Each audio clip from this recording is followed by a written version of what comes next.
Mi nombre es Julio Mendoza. Tengo 63 años y mi hija Cristina me abandonó en un hogar de ancianos entre personas desconocidas, diciéndome que era temporal, que solo necesitaba tiempo para organizar las cosas. 3 días después, me llamó llorando, suplicándome que la perdonara. Pero cuando escuché sus razones, cuando entendí por qué realmente me había internado, le dije algo que nunca pensé que le diría a mi propia hija. Y después de colgar ese teléfono, tomé decisiones que cambiaron mi vida para siempre. Para que entiendas cómo llegué a estar en un hogar de ancianos a los 63 años, tengo que contarte mi historia desde el principio. Yo trabajé 38 años como técnico en refrigeración. Reparaba heladeras, aires acondicionados, cámaras frigoríficas. No era un trabajo glamoroso, pero pagaba las cuentas y me permitió criar sola a Cristina, después de que su madre, Silvia, muriera cuando ella tenía solo 7 años. Silvia murió en un accidente de tránsito. Un conductor borracho se pasó un semáforo en rojo y chocó el auto donde ella venía de acompañante. Murió instantáneamente. Yo quedé destrozado, pero tenía una niña de 7 años que me necesitaba. No podía darme el lujo de derrumbarme. Así que trabajé el doble. Hice todos los turnos extras que pude, aprendí a cocinar, a peinar el pelo de una niña, a ayudar con la tarea escolar. Cristina era una niña inteligente y cariñosa. Extrañaba a su mamá todos los días, pero nunca me culpó por nada. Al contrario, me decía papá, «Sos el mejor papá del mundo porque haces el trabajo de dos».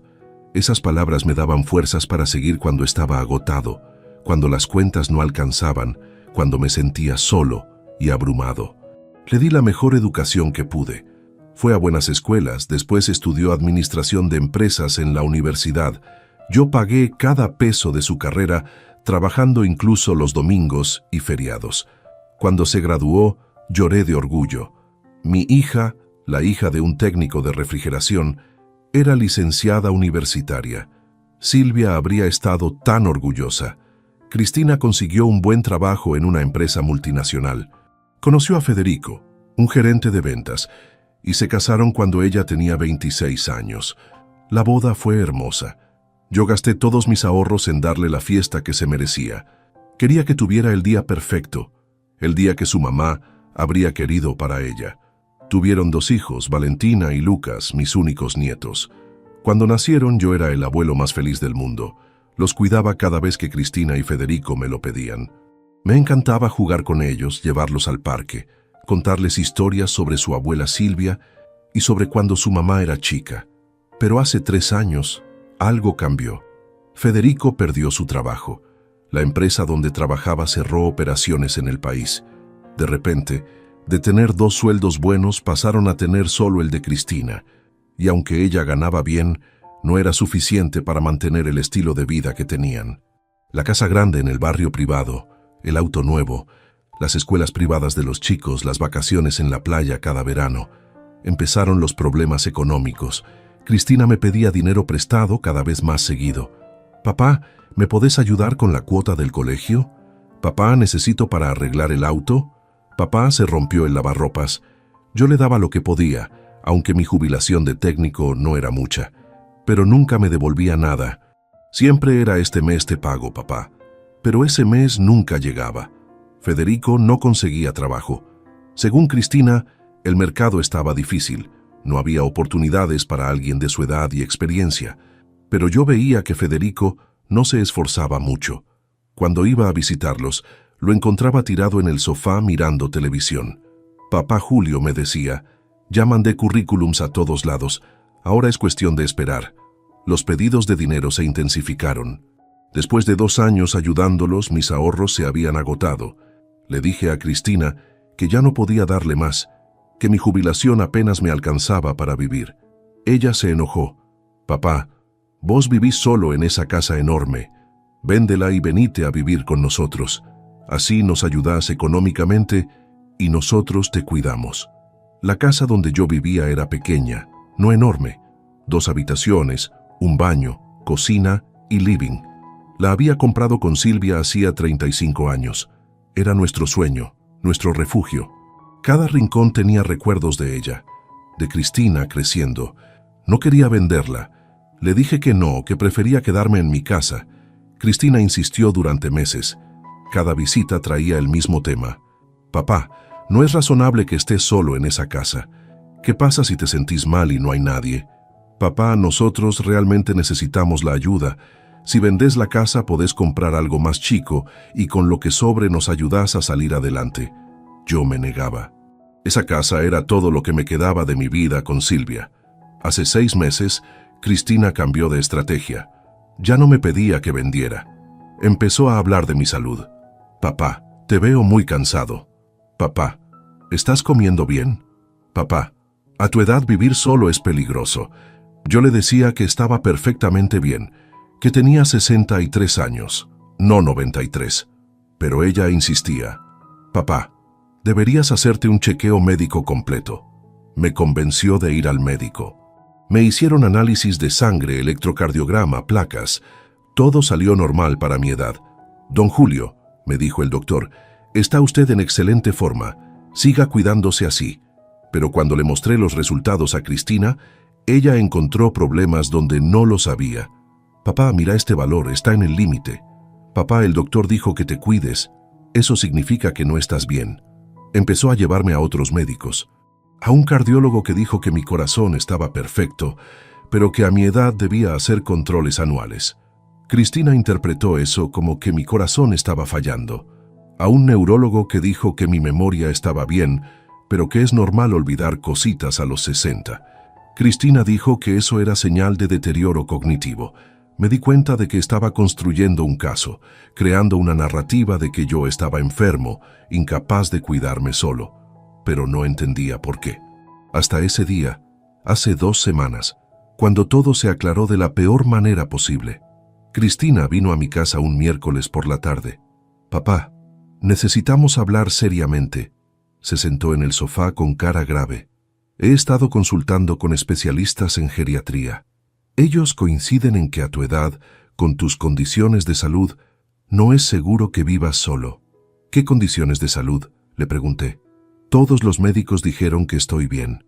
Ella sacó una carpeta con papeles. Papá, tenés riesgo cardiovascular, tenés indicios de deterioro cognitivo, vivís solo sin nadie que te supervise. Si te pasa algo, podés morir antes de que alguien se entere. Por eso tomé una decisión. Te voy a internar en un hogar de ancianos donde vas a estar cuidado las 24 horas. Me quedé helado. ¿Un hogar de ancianos? Cristina, tengo 63 años y estoy perfectamente sano. No necesito que me internen. Ella insistió. Papá, es por tu bien. Es temporal, solo hasta que vendamos tu casa y podamos comprarte algo más apropiado cerca de nosotros. Mientras tanto, vas a estar seguro, alimentado, cuidado. Le dije rotundamente que no iba a ir a ningún hogar, que mi casa era mi casa y ahí me quedaba. Ella se puso a llorar. Papá, ¿no confías en mí? Soy tu hija. Solo quiero lo mejor para vos. Te amo. Esto me duele más a mí que a vos. Me ablandé un poco. Cristina, si tanto te preocupa, puedo contratar a alguien que venga a limpiar y cocinar un par de veces por semana, pero no voy a un hogar. Pensé que había zanjado el tema, pero 3 días después, un sábado por la mañana, Cristina llegó con Federico y los chicos. Papá, venimos a llevarte a dar una vuelta, conocer el hogar donde vas a estar. Es hermoso, vas a ver. Tiene jardines, actividades, gente de tu edad. Solo vamos a conocerlo, sin compromiso. Accedí a ir solo para demostrarle que no lo necesitaba. El lugar era un hogar para adultos mayores en las afueras de la ciudad. Efectivamente tenía jardines amplios, instalaciones limpias, personal amable. Nos dieron un tour. Cristina hacía preguntas sobre todo. Los residentes pueden salir, solo con autorización familiar. ¿Pueden recibir visitas? Sí, en horarios establecidos. ¿Manejan su propio dinero? Lo administra la familia para su seguridad. Cuando terminó el tour, la directora nos llevó a una oficina.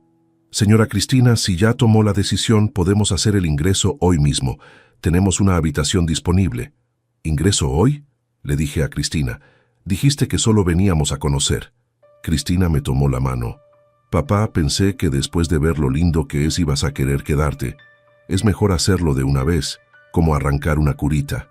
Me negué. No me voy a quedar. Nos vamos a casa ahora. Pero entonces Federico habló por primera vez. Don Julio, ya firmamos los papeles, usted se queda acá. Es por su bien. ¿Firmaron papeles sin mi consentimiento?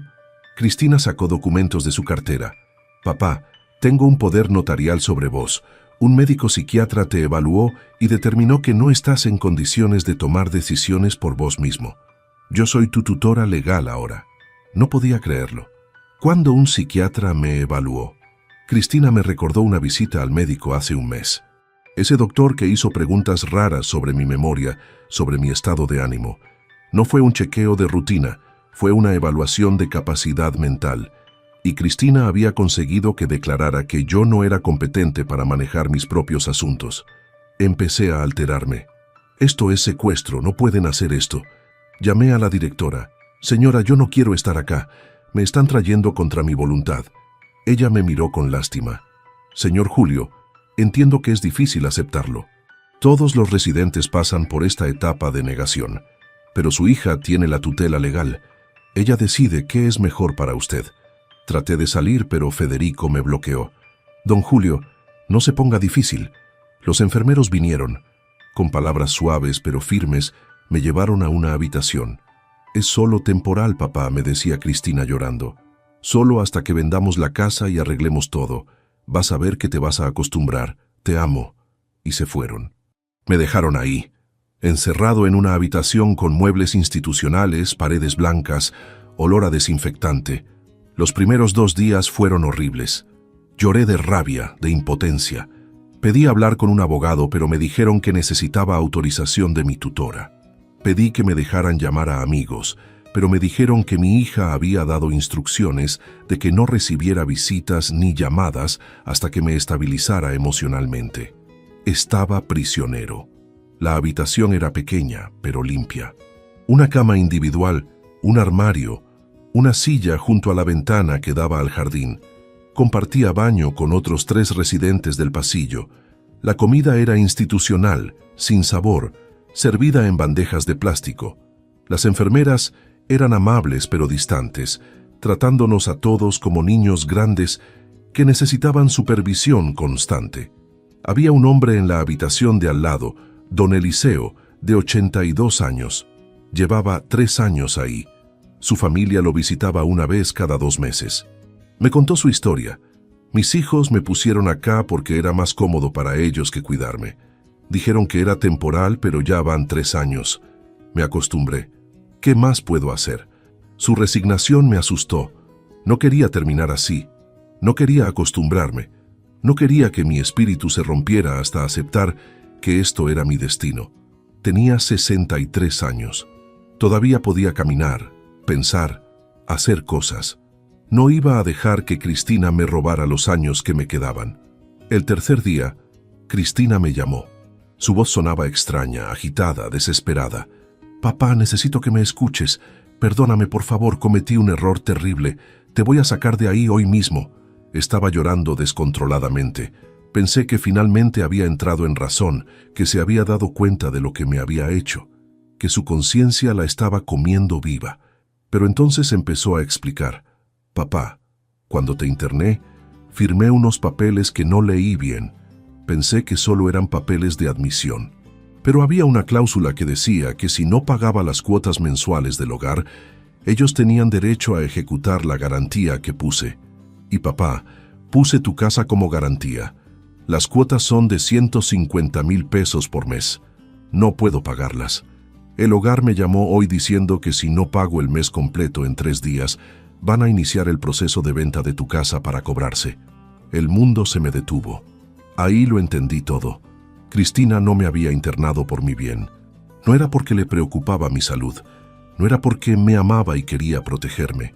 Me internó para sacarme de la casa, declararme incompetente y poder vender la propiedad sin mi oposición.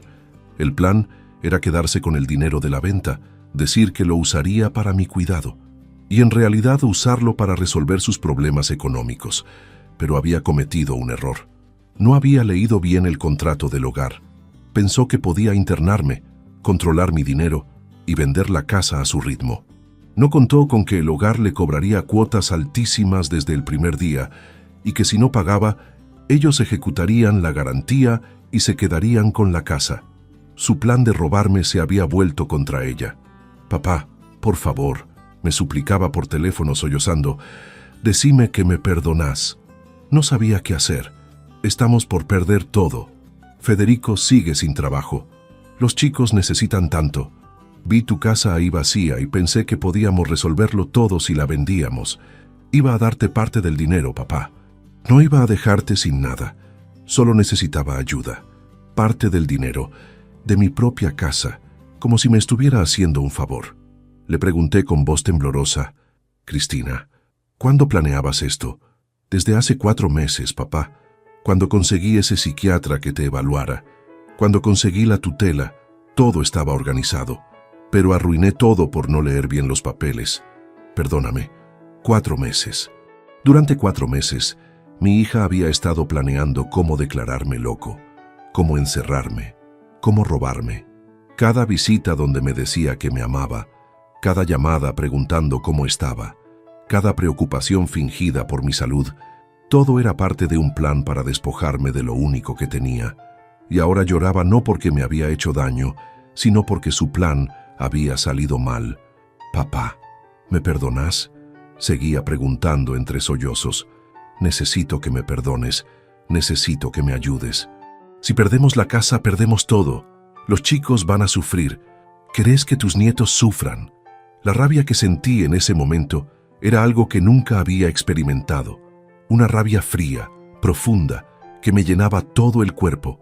Le dije con una calma que me sorprendió a mí mismo, «Cristina, vos me encerraste en un lugar contra mi voluntad. Me declaraste incapaz mentalmente cuando estoy perfectamente sano. Conseguiste un poder fraudulento para controlar mi vida. Planeabas venderme mi casa, robarme mi patrimonio, lo único que me queda de tu madre. Y ahora me llamás llorando, no porque te arrepentís de haberme lastimado, sino porque tu plan falló y no vas a recibir el dinero que esperabas». Ella gritó desesperada, «No es así, te amo, sos mi papá». Solo estaba desesperada. «La gente hace cosas terribles cuando está desesperada». Le respondí, «La desesperación no justifica la traición. Hay 1000 cosas que podrías haber hecho. Buscar trabajo mejor, que Federico buscara trabajo de verdad, reducir gastos, mudarse a algo más barato. Pero elegiste el camino más fácil, robarle a tu padre anciano indefenso». «No soy anciano indefenso», grité. «Tengo 63 años, estoy sano. Puedo trabajar, pensar, decidir. Y decidí esto. Vos ya no sos mi hija. Desde este momento cortamos toda relación. No quiero verte, no quiero saber de vos, no vas a recibir un peso mío nunca más. Y voy a salir de este lugar, voy a recuperar mi casa. Y vos vas a enfrentar las consecuencias de lo que hiciste». Ella gritaba histérica, «No podés hacer esto. Soy tu única hija. ¿Qué va a decir la gente? Los chicos te necesitan. Papá, por favor». Pero yo ya había colgado. Mis manos temblaban. Mi corazón latía rápido. Pero por primera vez en días sentía que tenía control sobre algo. Pedí hablar urgente con la directora del hogar. Una mujer de unos 50 años, pelo corto, mirada profesional. «Don Julio, ¿qué necesita?». Le expliqué toda la situación. Le conté que había sido internado bajo un poder fraudulento, que mi hija había usado un psiquiatra cómplice, que yo estaba completamente cuerdo, que ella planeaba robarme mi casa. La directora me escuchó con cara cada vez más seria. «Don Julio, estas son acusaciones muy graves. Si lo que dice es cierto, su hija cometió varios delitos, y nosotros fuimos cómplices sin saberlo. Voy a investigar esto inmediatamente». Le pedí que trajera un psiquiatra independiente, no el que Cristina había usado, alguien neutral que me evaluara de verdad. Al día siguiente vino el doctor Peralta, un psiquiatra forense con 30 años de experiencia.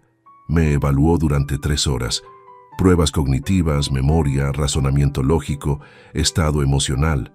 Al final me dijo, «Don Julio, su capacidad mental es completamente normal. Mejor que muchas personas de 40 años, diría. No hay absolutamente ninguna razón médica para que esté bajo tutela. Esto es un fraude. Voy a emitir un informe oficial inmediatamente. Con ese informe, La directora llamó a un abogado del hogar. También contactó a la Defensoría de Adultos Mayores. Vinieron 3 personas. Revisaron todos los documentos. El poder que Cristina tenía, el informe del psiquiatra que ella había usado, el contrato de internación. La conclusión fue unánime. Todo era fraudulento. La tutela de Cristina fue anulada ese mismo día por orden judicial de emergencia. Recuperé inmediatamente el control de mis asuntos. El abogado de la Defensoría me dijo: «Don Julio, usted tiene derecho a demandar a su hija por secuestro, fraude, abuso de adultos mayores. Podría ir a prisión por esto». Le dije que lo pensaría. Primero quería salir de ese lugar, recuperar mi casa, asegurar mi futuro. La directora del hogar se disculpó profusamente. «Don Julio, nosotros fuimos engañados también». Su hija presentó documentación que parecía legal. Si hubiéramos sabido que era fraude, nunca lo habríamos admitido. Le agradecí su honestidad. Sobre el contrato donde puso mi casa como garantía, le expliqué que era nulo porque ella no tenía autoridad real para firmarlo. El hogar aceptó que el contrato era inválido. Me fui de ese hogar después de 11 días. 11 días que parecieron eternos. 11 días que cambiaron mi vida completamente. Don Eliseo me despidió en la puerta. «Don Julio, usted tuvo suerte. Peleó. La mayoría de nosotros no peleamos. Nos resignamos». Me abrazó con lágrimas en los ojos. «Haga algo hermoso con su libertad. No la desperdicie». Tomé un taxi a mi casa. Durante el viaje, miraba por la ventana la ciudad que conocía desde hace 40 años. Todo se veía diferente, más brillante, más vivo, más real. La libertad que había dado por sentada toda mi vida, que casi pierdo, ahora la apreciaba con cada célula de mi cuerpo. Llegué a mi casa. La puerta estaba abierta. Entré con cuidado. Cristina había estado ahí. Había sacado cosas.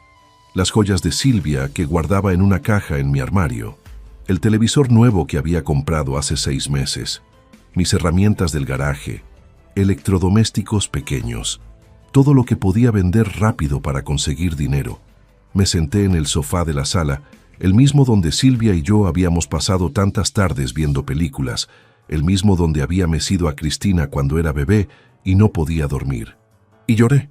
Lloré por la hija que había perdido, por la inocencia que nunca recuperaría, por la confianza rota, por todo lo que pudo ser y nunca sería. Pero después de llorar, me sequé las lágrimas y tomé acción. Llamé al abogado de la Defensoría. «Doctor, quiero demandar a mi hija. No para que vaya presa, pero quiero que devuelva todo lo que se llevó de mi casa. Quiero una orden de restricción para que no se me acerque. Y quiero modificar mi testamento para asegurarme de que nunca reciba nada mío». El abogado inició las acciones legales. También me ayudó a poner mi casa en un fideicomiso especial que me protegía. Nadie podía tocarla excepto yo. Si intentaban declararme incompetente otra vez, el fideicomiso tenía protecciones que requerían evaluaciones de múltiples médicos independientes. Nunca más estaría vulnerable así. Cristina me llamó cientos de veces. Dejaba mensajes llorando, suplicando, amenazando. «Papá, contéstame. Papá, no podés hacerme esto. Papá, pensá en los chicos. Papá, te vas a arrepentir. Papá, todos van a saber que abandonaste a tu familia». Bloqueé su número, bloqueé el de Federico, bloqueé a todos los que pudieran ser intermediarios. Federico vino a mi casa. Tocó el timbre durante media hora. «Don Julio, por favor, abra. Tenemos que hablar. Piense en Valentina y Lucas. Ellos no tienen la culpa». Llamé a la policía. Vino un patrullero. Le dijeron a Federico que si volvía, lo detenían por violación de orden de restricción. Se fue gritando que era un viejo miserable. Los días siguientes fueron extraños. La casa se sentía diferente, más silenciosa. Pero era un silencio paz, no un silencio pesado. Era la ausencia de toxicidad, de manipulación, de miedo. Por primera vez en años, podía respirar tranquilo en mi propia casa sin temer que alguien tratara de quitármela. Contraté a un cerrajero y cambié todas las cerraduras. Instalé cámaras de seguridad en las entradas. Puse rejas en las ventanas. Mi casa se convirtió en mi fortaleza. Nadie iba a entrar sin mi permiso. Nadie iba a sacarme de ahí nunca más. Esta era mi casa, mi refugio, mi derecho ganado con 40 años de trabajo honesto. Empecé terapia con una psicóloga especializada en abuso familiar. La doctora Ramírez era una mujer de 60 años, cálida pero directa. Don Julio me dijo en nuestra primera sesión, lo que su hija le hizo tiene un nombre: abuso financiero y emocional hacia adultos mayores. Es más común de lo que la gente piensa, y no es su culpa. ¿Dónde me equivoqué?, le pregunté. Pasé toda mi vida siendo buen padre, trabajé 2 turnos para darle todo, pagué su universidad, le di amor, atención, valores. ¿En qué fallé para que me hiciera esto? La doctora Ramírez me miró con compasión. Don Julio, usted no falló. Fue un excelente padre, pero su hija tomó decisiones egoístas cuando enfrentó presión económica. Eso habla de ella, de sus valores, de sus límites morales, no de usted. Me explicó que el abuso hacia adultos mayores es un problema social enorme, que muchos hijos ven a sus padres como fuentes de recursos, no como personas con derechos, que la presión económica saca lo peor de la gente, que yo había hecho lo correcto al defenderme, por más doloroso que fuera.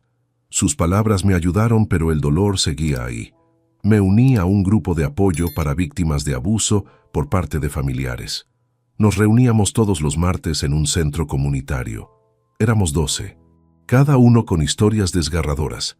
Don Ramiro, de 75 años, cuyos 3 hijos lo habían dejado abandonado en un asilo municipal de mala calidad y nunca más lo visitaron. Vivía de una pensión mínima después de que sus hijos le robaran todos sus ahorros. Doña Estela, de 80 años, cuya nuera le había vaciado la cuenta bancaria usando un poder que ella firmó confiadamente cuando estaba en el hospital. Perdió los ahorros de toda su vida, 50 años de trabajo. Su hijo no hizo nada para recuperar el dinero. Eligió a su esposa sobre su madre. Don Pablo, de 68 años, que fue golpeado repetidamente por su hijo adicto que le exigía dinero para drogas. Cuando don Pablo se negaba, el hijo lo golpeaba y le robaba cosas de la casa para vender. Vivió con miedo durante 2 años hasta que finalmente lo denunció y consiguió una orden de restricción. Doña Miriam, de 72 años, cuya hija la convenció de poner la casa a nombre conjunto. Apenas lo hizo, la hija vendió la casa sin consultarle y se quedó con todo el dinero. Doña Miriam ahora vive en una pensión barata, con lo justo para comer. Su hija nunca le devolvió un peso. Escuchar esas historias me hizo ver que no estaba solo, que había algo sistemático, cultural, en cómo la sociedad trata a los mayores. Los ve como cargas, como obsoletos, como fuentes de recursos, no como personas con experiencia, sabiduría, derechos, dignidad. Y había que cambiar eso. Había que hablar, denunciar, crear conciencia. Me volví activista casi sin darme cuenta. Empecé a dar charlas en centros de jubilados sobre derechos de adultos mayores. Contaba mi historia, sin nombres pero con detalles. La gente se quedaba en silencio escuchando.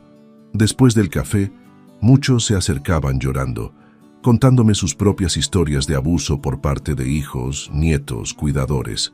Una señora me dijo: mi hijo me hace firmar cheques en blanco. Dice que es para ayudarme con los trámites, pero después se compra cosas para él. Un señor me contó: mi nuera me dice que soy una carga, que como demasiado, gasto mucho, enfermo muy seguido. Me hace sentir culpable por existir. Una mujer mayor: mi hija me dice que si no le doy plata no voy a poder ver a mis nietos. Los usa como rehenes.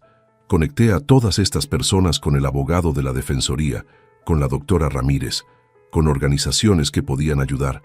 Me convertí en un puente entre las víctimas y los recursos, y encontré propósito en mi dolor.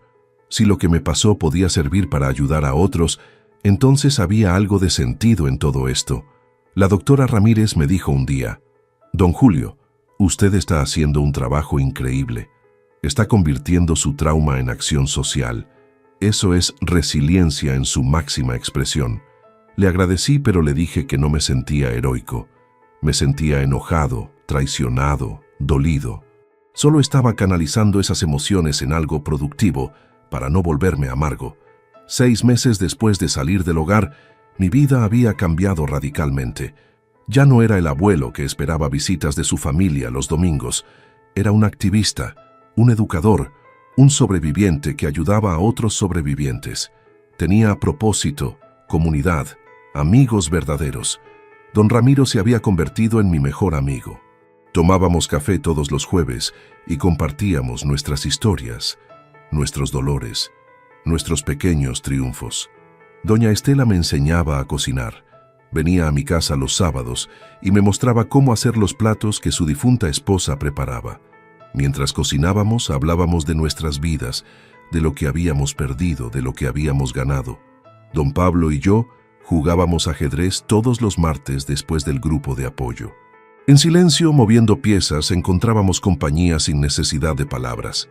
Esta era mi familia ahora, no la familia de sangre que me había traicionado, sino la familia elegida que me había acogido. Gente que entendía el dolor porque lo había vivido. Gente que no juzgaba, que no esperaba nada de mí excepto honestidad y compañía. Era una familia imperfecta pero real, construida sobre respeto mutuo y experiencias compartidas. Un año después del internamiento, Cristina apareció en mi puerta otra vez. Se veía terrible, más delgada, pálida, con ropa gastada. «Papá, por favor, tenemos que hablar». No la dejé entrar, pero sí la escuché desde el umbral. Perdí mi trabajo hace 3 meses. Federico finalmente consiguió algo, pero paga una miseria. Nos tuvimos que mudar a un departamento de un ambiente. Los chicos están sufriendo. Valentina tuvo que dejar sus clases de danza. Lucas no tiene ropa nueva desde hace un año. ¿Vos sufriste cuando me encerraste?, le pregunté. ¿Pensaste en mi sufrimiento cuando planeabas robarme? Ella empezó a llorar. «Papá, ya te pedí perdón 1000 veces. ¿Qué más querés? Quiero que entiendas», le dije, «que las acciones tienen consecuencias, que no podés destruir a alguien y esperar que te ayude después, que rompiste algo que no se puede reparar. Pero son tus nietos, papá. Ellos no tienen la culpa. ¿Los vas a castigar por mis errores?». Le dije que ella los estaba castigando, no yo.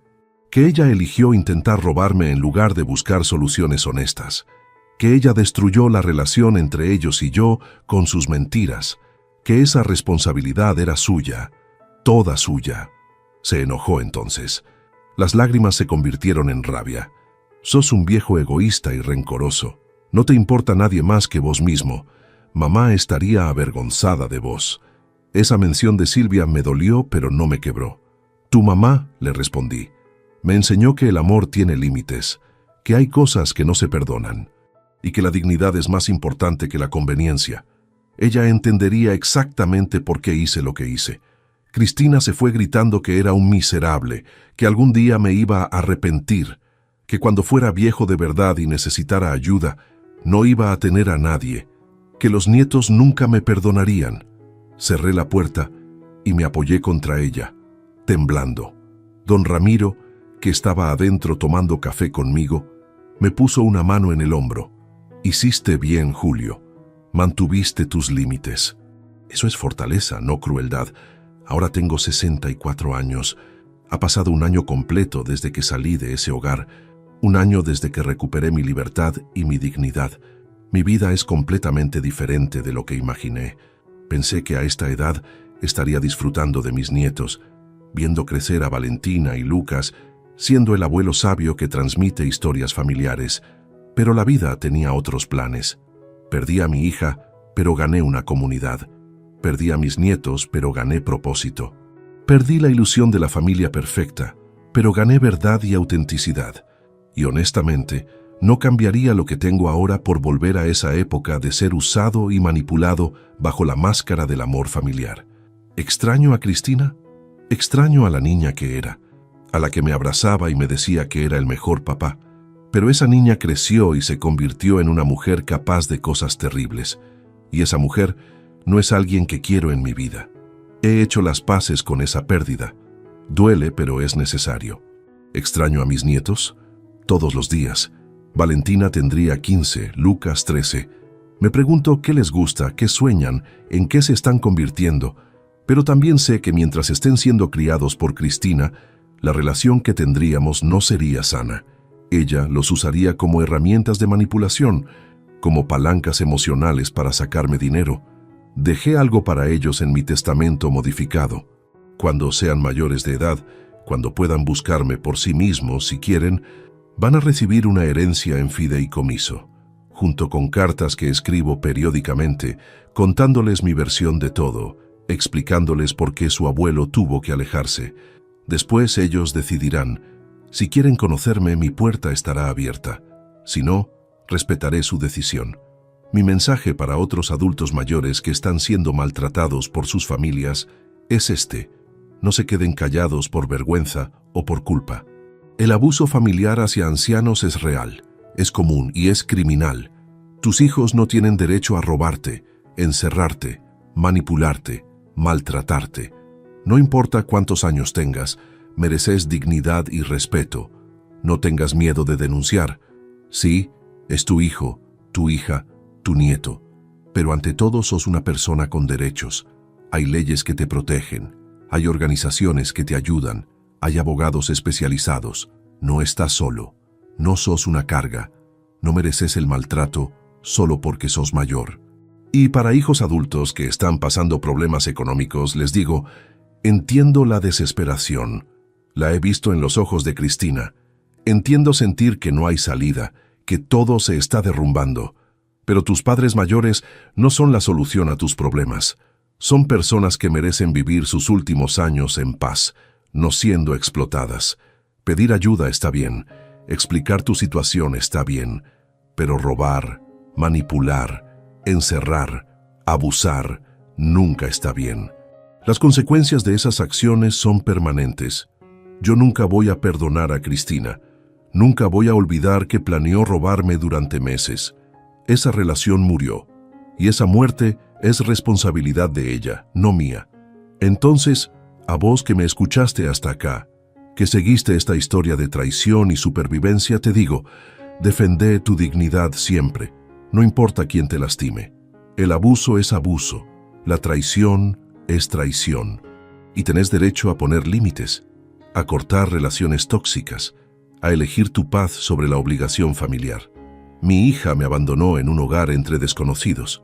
Días después, me lloró por teléfono. Pero cuando entendí que sus lágrimas eran por su plan fallido, no por haberme lastimado, supe que no había vuelta atrás. Algunas traiciones son imperdonables, y está bien, no todo merece segunda oportunidad. No toda familia merece ser llamada familia. Hoy vivo rodeado de gente que me valora. Trabajo ayudando a otros que pasaron por situaciones similares. Duermo tranquilo sabiendo que mi casa es mía y nadie me la puede quitar. Y aunque perdí a mi hija biológica, gané algo más valioso: mi dignidad, mi libertad, mi derecho a decir no. Contame si esta historia te resonó. Si vos o alguien que conoces está siendo maltratado por su familia. Y decime desde dónde me estás escuchando para saber que este mensaje está llegando donde tiene que llegar. Porque nadie merece ser encerrado por conveniencia de otros. Nadie merece ser robado por sus propios hijos. Y nunca, nunca es tarde para defender tu derecho a vivir con dignidad. Yo lo hice a los 63 y fue la mejor decisión de mi vida. Me había traicionado por dinero. Me había encerrado, me había quitado mi libertad, había destruido mi dignidad. Todo por quedarse con el valor de mi casa. Que ahora lloraba no porque se arrepintiera de haberme hecho daño, sino porque su plan había salido mal y no iba a recibir el dinero que esperaba. «Papá, por favor», me suplicaba por teléfono, «decime que me perdonás. Yo solo quería ayudar a mi familia. Federico no consigue trabajo, los chicos necesitan tantas cosas, estoy desesperada. No sabía qué más hacer. Pero te amo, papá. Sos lo más importante para mí», le respondí con una calma que no sabía que tenía. «Cristina, vos me encerraste en un lugar contra mi voluntad. Me declaraste incapaz mentalmente cuando estoy perfectamente sano. Planeabas robarme mi casa, mi único patrimonio, lo único que me queda de tu madre.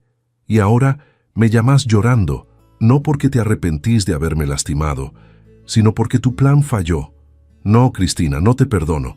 Y desde este momento, vos ya no sos mi hija». Ella gritó. «No podés decir eso. Soy tu hija. Cometí un error, pero sigo siendo tu familia». Le dije que la familia no hace lo que ella me hizo, que había cruzado una línea que no se puede descruzar, que iba a salir de ese lugar, iba a recuperar mi vida, y ella no iba a ser parte de ella nunca más. Colgué mientras ella seguía gritando y llorando. Pedí hablar con la directora del hogar. Le expliqué toda la situación. Le dije que había sido internado contra mi voluntad, que mi hija había usado un poder fraudulento, que yo estaba perfectamente capaz de tomar mis propias decisiones. Ella me escuchó y dijo: voy a revisar el caso. Si lo que dice es cierto, esto es muy grave. Hicieron venir a un psiquiatra independiente. Me evaluó durante 2 horas. Don Julio, su capacidad mental es completamente normal. No hay ninguna razón para que esté bajo tutela.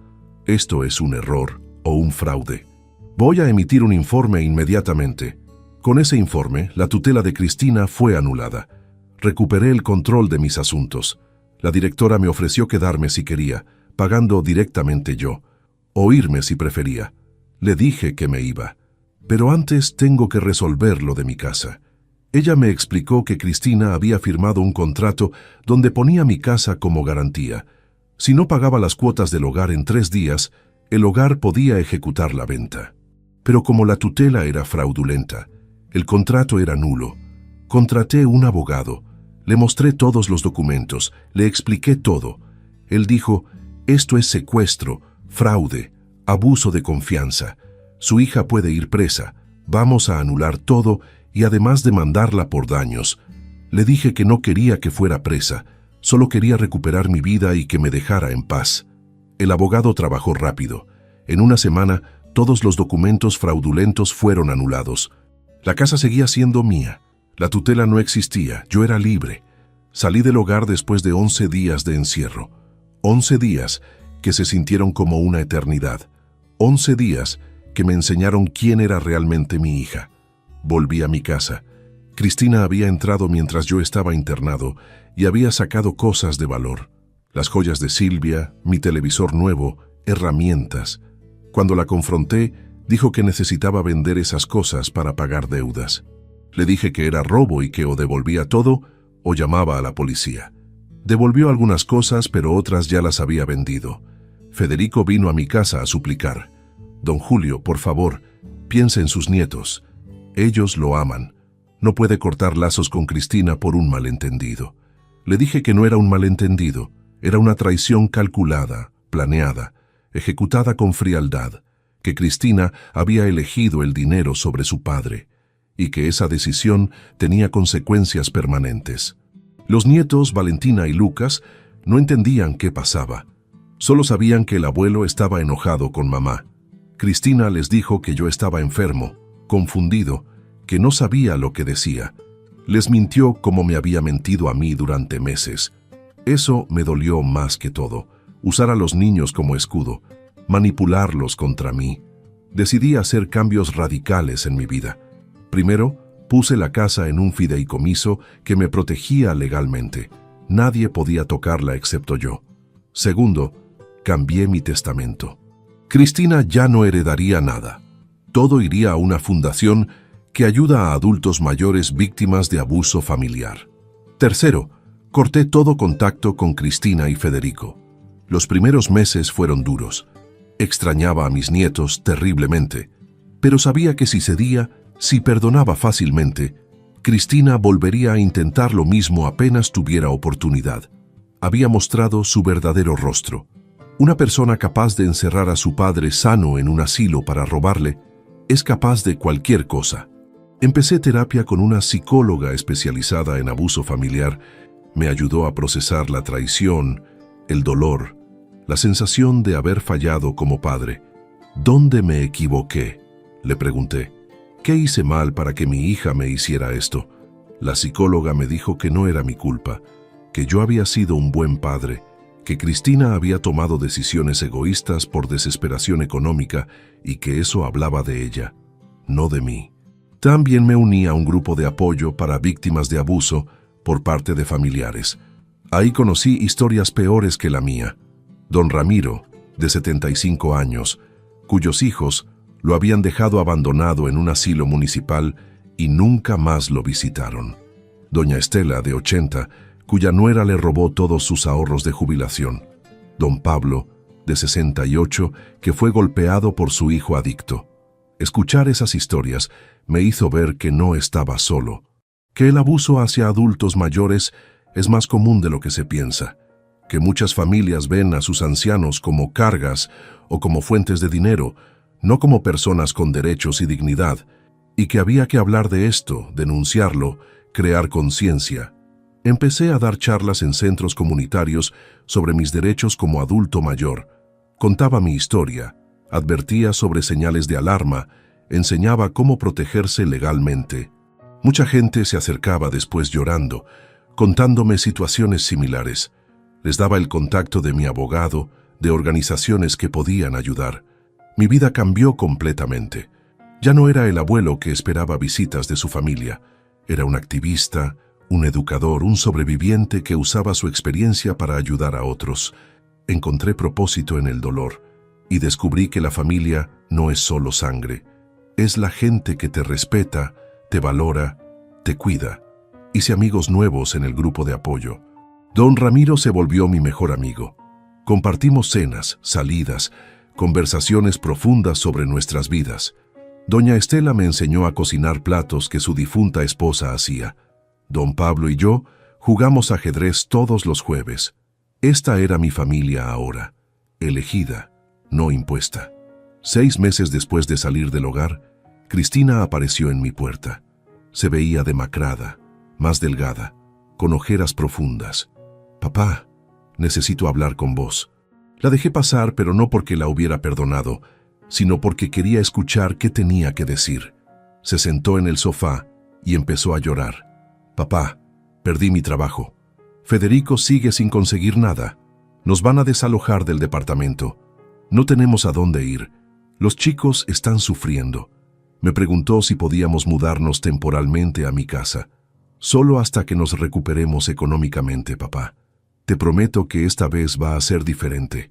Te voy a respetar, te voy a ayudar. Por favor, pensá en tus nietos».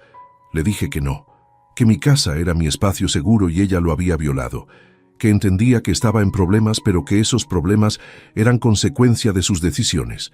Se enojó. Entonces cambiaron las lágrimas por rabia. «Sos un viejo egoísta. Tenés esta casa grande solo para vos mientras tus nietos están por quedar en la calle». «¿Qué clase de abuelo sos?», le respondí con calma. «Soy el tipo de abuelo que no permite que lo maltraten. El tipo de abuelo que pone límites.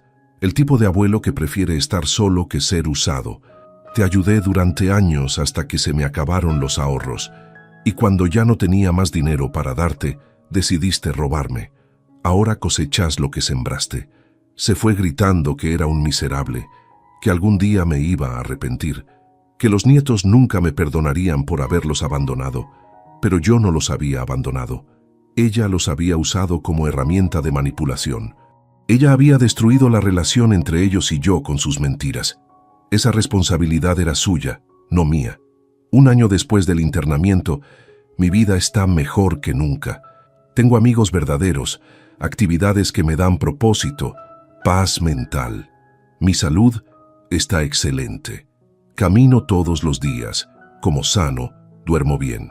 A los 64 años me siento más vivo que cuando tenía 50 y vivía estresado tratando de ayudar económicamente a una hija que nunca estaba satisfecha. Extraño a Cristina, extraño a la Cristina que creí que era, la niña cariñosa que me decía que era el mejor papá del mundo. Pero esa Cristina tal vez nunca existió realmente, o tal vez existió y se perdió en el camino. Sea como sea, la mujer que me encerró en un hogar para robarme no es alguien que quiero en mi vida. Extraño a mis nietos, todos los días. Valentina tendría ahora 15 años, Lucas 13. Me pregunto cómo están, qué les gusta, en qué se están convirtiendo. Pero también sé que mientras estén bajo la influencia de Cristina, la relación que podríamos tener no sería sana. Ella los usaría para manipularme, para hacerme sentir culpable, para intentar sacarme dinero. He dejado algo para ellos en mi testamento. Cuando sean mayores de edad y puedan buscarme por sí mismos, van a recibir una herencia en fideicomiso, junto con una carta explicando todo lo que pasó, mi versión de los hechos, para que tengan la información completa. Después ellos decidirán qué pensar, qué sentir, si quieren conocerme o no. Mi mensaje para otros adultos mayores que están siendo maltratados es claro: no se queden callados. El abuso familiar hacia ancianos es real, es común y es criminal. Si tus hijos te están robando, manipulando, encerrando, no es amor familiar, es abuso, y mereces defenderte sin importar cuántos años tengas. También mi mensaje para hijos adultos que están pasando problemas económicos: entiendo la desesperación, entiendo sentir que no hay salida, pero tus padres mayores no son bancos ni soluciones a tus problemas. Son personas con su propia vida, sus propios derechos, su propia dignidad. Pedir ayuda está bien. Robar, manipular, abusar, nunca está bien. Las consecuencias de esas acciones son permanentes y destruyen familias para siempre. Entonces, a vos que me escuchaste hasta acá, que seguiste esta historia de traición familiar y recuperación, te digo: defendé tu dignidad siempre. No importa si quien te lastima es tu hijo, tu hija, tu nieto. El abuso es abuso, y vos mereces respeto hasta tu último día. Mi hija me abandonó en un hogar entre desconocidos.